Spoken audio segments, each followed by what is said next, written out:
మానస సరోవర్ యాత్ర ప్లాన్ చేస్తున్నారా? నమ్మకంగా సేఫ్ గా మీ కలల మానస సరోవర్ యాత్రని ట్రావెల్ టర్న్స్ తో నిజం చేసుకోండి. మరిన్ని వివరాలకు ఈ నెంబర్కు కాల్ చేయండి. నమస్తే రమగారు. నమస్తే జయ. రమగారు, మనకి భీష్మ ఏకాదశి ఉంది. సో భీష్మ ఏకాదశి అనగానే భీష్ముడు చేసిన ప్రామిస్ ఒకటి, ఆయన అంపసై మీద ఉండటం, ఇవన్నీ మనం ప్రధానంగా చెప్పుకుంటూ ఉంటాం. మహాభారతంలో ఎన్నో క్యారెక్టర్స్ ఉన్నాయి కదండి, కానీ ఈయన గురించి మనం ప్రత్యేకంగా మాట్లాడుకుంటాం, ఈయన గొప్పతనాన్ని కదా. ఇంకొకసారి మనం స్మరించుకుందాం. మాఘశుద్ధ ఏకాదశిని భీష్మ ఏకాదశి అంటారు. సంవత్సరం అంతా మనకి ఏకాదశులు కనపడతాయి. తెలుగు మాసాలలో ప్రతి మాసంలోనూ 2 ఏకాదశులు వస్తాయి.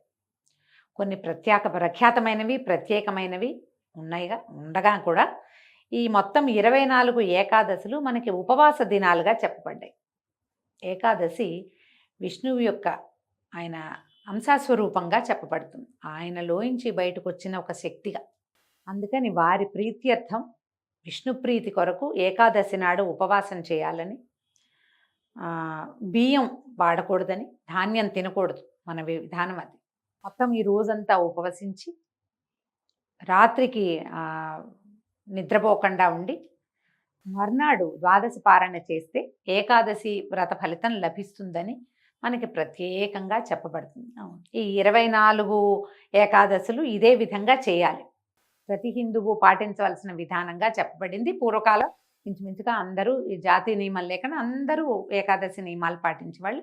వారి వారి విధుల్లో కమ్యూనిటీస్లో చెప్పబడిన విధానం ప్రకారం ఎవరెవరు ఎంతెంత ఎలా చేయాలి అనేది చెప్పబడి ఉండేది పూర్వం. క్రమంగా మనకి విధానాలు మారినాయి, రోజులు మారినాయి. అయినా కూడా ఏకాదశి ఉపవాసం అనేది సార్వజనీన నియమంగానే ఉండింది. అయితే ఇందులో తొలి ఏకాదశి చాలా ముఖ్యమైనది, ముక్కటి ఏకాదశి ముఖ్యమైనది. ఇందులో ఒక ఏకాదశి, తొలి ఏకాదశి నాడు విష్ణుమూర్తి నిద్రలోకి వెళ్ళిపోతారు.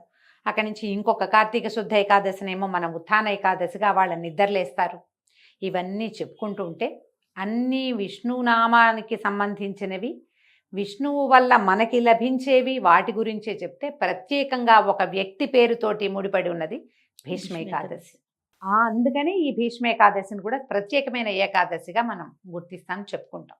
మన ముందు యుగంలో చాలా ఎక్కువ జీవన ప్రమాణం కలిగిన వాడు, అత్యద్భుతమైనటువంటి ప్రామాణికమైన జీవన విధానం కలిగిన వాడు భీష్ముడు. ఆయనకి సహజంగా దేవవ్రతుడని పేరున్నప్పటికీ ఆయన చేసిన మహాప్రతిజ్ఞ కారణంగా ఆయనకి ఆ భీష్ముడు అనే పేరు వచ్చింది. భీషణమైన ప్రతిజ్ఞ, మానవ మాత్రుడు నిలవలేని, చేయలేని అతి గట్టి ప్రతిజ్ఞ.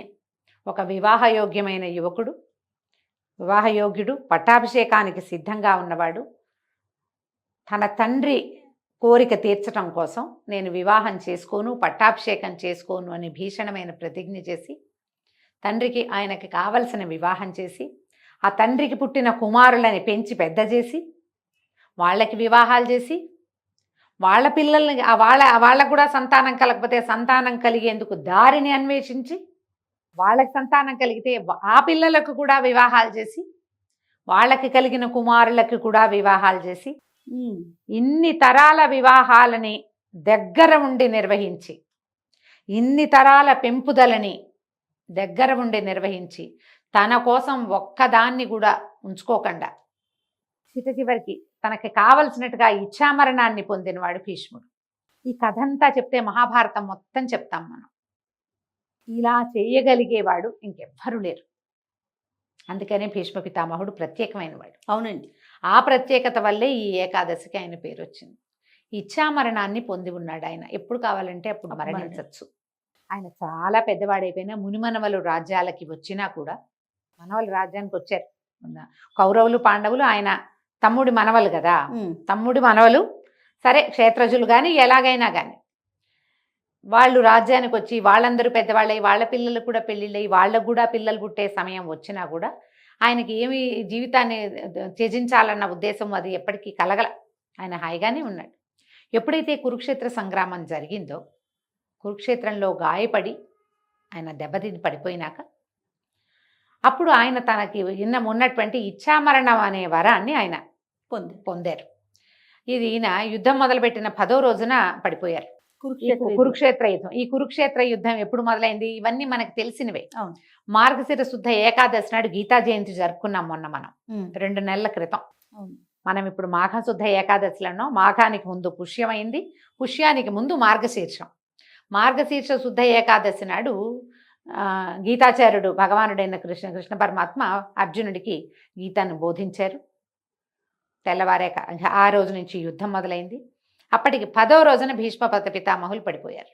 పడిపోతే ఆయన మరణించకుండా తనకి మరణాసన్నమైన రోజున ఏ రోజున తన ప్రాణాలు విడవాలో అది ఆలోచించుకుని, ఇది దక్షిణాయనము, ఉత్తరాయణ పుణ్యకాలం వరకు నేను జీవించి ఉండి నా ప్రాణాన్ని విడిచిపెడతానని చెప్పి ఆయన ఒళ్ళంతా బాణాలు గుచ్చుకుని ఉంటే నాకు ఒక సరైన శయ్యను ఏర్పరచమంటే మనవడైన అర్జునుడు, ఏ అర్జునుడి బాణమైతే ఆయన పడిపోవటానికి కారణమైందో అదే అర్జునుడు పరమ భక్తితో ఆయనకు ఒక అంపశయ్యను ఏర్పరిచాడు. ఆయనకి గుచ్చుకున్న బాణాలకి ఇంకా కొన్ని ఆసరాగా వేసి ఆ బాణాల మీదే ఆయన శరీరం ఉండేలాగా ఏర్పరిచి ఆయన్ని ఒక శిబిరంలో ఉంచారు. ఆ శిబిరంలోనే ప్రతిరోజు అందరూ వచ్చి ఆయన్ని కలుసుకునేలాగా ఏర్పరిచారు. యుద్ధం పూర్తయిన తర్వాత కూడా పూర్తయిపోయింది. సుయోధనుడు కూడా పడిపోయాడు. రాజ్యం మొత్తం పాండవుల వశమైంది. ఈ భీష్మ పితామహుడిని ప్రతిరోజు వెళ్ళి చూశారు ధర్మరాజాదులు. ఆయన దగ్గరే ఈ రాజ్యం ఎలా చేయాలి, ఈ దేశాన్ని ఎట్లా పరిపాలించాలి, భగవత్ తత్వం ఏమిటి, మోక్ష మార్గం ఏమిటి, ఏ నీతితోటి రాజ్యాన్ని పరిపాలించాలి, ఇలాంటి విషయాలన్నీ కూడా ధర్మరాజు భీష్ముల వారి దగ్గరే నేర్చుకున్నాడు. ఈ వెళ్ళిపోయే రోజున ఆయన విష్ణు సహస్రనామాన్ని అందించారు. శ్రీకృష్ణుడి అనుగ్రహంతో ధర్మరాజుకి బోధించారు విష్ణు సహస్రనామం. మహాభారతం ఎంత ఉద్గ్రంథము, అత్యద్భుతమైనది, చాలా పెద్దది. దాంట్లోనే మనకి భగవద్గీత అందింది, దాంట్లోంచే మనకి విష్ణు సహస్రనామం కూడా అందింది. భగవద్గీతను గీతాచార్యుడు అందిస్తే ఆయన అనుగ్రహంతో భీష్ముల వారు ఈ విష్ణు సహస్రనామాన్ని అందించారు. ఈ సహస్రనామాన్ని అందించిన తర్వాతే ఈయన ప్రాణాలు విడిచిపెట్టారు. భీష్ముల వారిని తప్పకుండా ఈ రోజును తలుచుకోవాలి. మనం గీతా జయంతి ఎట్లా చేసుకున్నాం, ఈ భీష్మ ఏకాదశిని విష్ణు సహస్రనామ జయంతిగా చేసుకోవాలి. మామూలుగా ఏకాదశికి ఎట్లా ఉపవాసం ఉంటామో చక్కగా ఉపవాసం ఉండటం. ఈ ఉపవాసం అనగానే అన్నం మానేయటం, ఇది ఒక్క పాయింట్ తడుతూ ఉంటుంది జయ ఎప్పుడు కూడా. అవునండి. దీంతో ఈ ఉపవాసము అంటే అన్నం మానటము అని కాకుండా భగవంతుడి సమీపంలో నివసించటము అనే అర్థాన్ని తెలుసుకోవాలి. సమీప వసనము ఎవరికి, ఎవరికో కాదు, దేవుడికి. అంతే. మనం ఎవరి కోసం ఉపవాసం ఉంటున్నామో ఆయనకి దగ్గరలో ఉండటం. ఈ రోజుని మనం విష్ణువు కోసం ఉపవాసం చేస్తాం. విష్ణునామాలు చెప్పుకోవాలి, గోవిందనామాలు చెప్పుకోవాలి. ఈ ప్రత్యేకమైన రోజున విష్ణు సహస్రనామ పారాయణ అత్యద్భుతమైన ఫలితాన్ని ఇస్తుంది. మన దగ్గర విష్ణు సహస్రనామం పుస్తకం ఉంటే పుస్తకం చక్కగా అట్ట మీద, ఇప్పుడు ప్లాస్టిక్ అట్టలు వస్తాయి, శుభ్రంగా తుడిచి ఒక గంధం బొట్టు పెట్టి 2 పువ్వులు పెట్టి అర్చన చేసి పూజ చేసుకుని ధూపం చూపించి అప్పుడు పుస్తకం తెరిచి విష్ణు సహస్రనామం చదువుకోండి. కోశ పూజ అంటారు దాన్ని. ఏ గ్రంథంలో నుంచి మనం చదువుకుని మనం పునీతలం అవుతున్నామో ఆ గ్రంథానికి పూజ చేయటం. ఓకే. ఓ పెద్ద పూజ చేసి దాన్ని అక్కడ పెట్టమని కాదు, పూజ చేశాక చదువుకోమని. చదువుకోవాలి. చక్కగా విష్ణు సహస్రనామం చదువుకోండి. ఇంట్లో విష్ణు సహస్రనామాలు ఆ రోజంతా నడిచేలాగా ఏర్పాటు చేసుకోండి. మనకు అవకాశాలు ఉన్నాయి కదా, అంత పెద్దది రాదు, ఏదైనా ఒక్క శ్లోకం తీసుకుని అదైనా చదువుకోండి. విష్ణువుకు సంబంధించిన ఏ స్తోత్రమైనా ఈ రోజంతా ఉపవాసం ఉండటం. ఒకవేళ మీకు రాత్రికి కుదిరితే జాగరణ చేసే అవకాశం ఉంటే జాగారం చేయటం. రాత్రి జాగరణ చాలా అవసరం, చేస్తే మంచిది. మర్నాడు పొద్దున 12 గడియలు దాటకుండానే చక్కగా వంట చేసుకోవటం.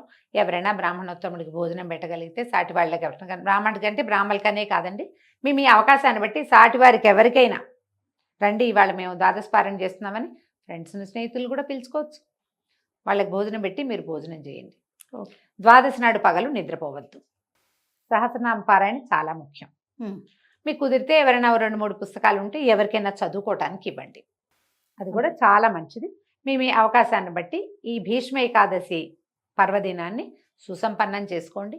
ఒకవేళ ఉపవాసం ఉండలేని వాళ్ళు, ఓపిక లేని వాళ్ళు, మందులు వేసుకునే వాళ్ళు, గర్భవతులు, పెద్దవాళ్ళు, చిన్నపిల్లలు, పసిపిల్లలున్న తల్లులు చేయకపోతే ఎలాగా, ఇలా చేయకపోతే మాకు కుదురుతుంది, చక్కగా కుదురుతుంది. ఉపవాసం అంటే దేవుడికి నివేదన చేసిన వస్తువులు మాత్రమే తినండి. ఇది ఒక ఈజీ మెథడ్. పొద్దున్నే వంట చేసేసుకోండి, నివేదన చేయండి, అదే తినండి. మధ్యలో బిస్కెట్లు తీద్దామా, చాక్లెట్ తీద్దాం, బాదం పప్పులు తిందాం ఏమనుకోవద్దు. పళ్ళు గిళ్ళు ఏముంటే పళ్ళు కూడా దేవుడికి నివేదన చేయండి, అవి పుచ్చుకోండి. ప్రసాదం తింటే అట్టే తప్పులేదు, ఉపవాసం కిందే వస్తుంది. సహస్రనామం తప్పకుండా చదువుకోండి. మీ అవకాశాన్ని బట్టి ఈ రోజుని సుసంపన్నం చేసుకోండి. తప్పకుండా రమ్మగారు. నమస్తే. నమస్తే జయ.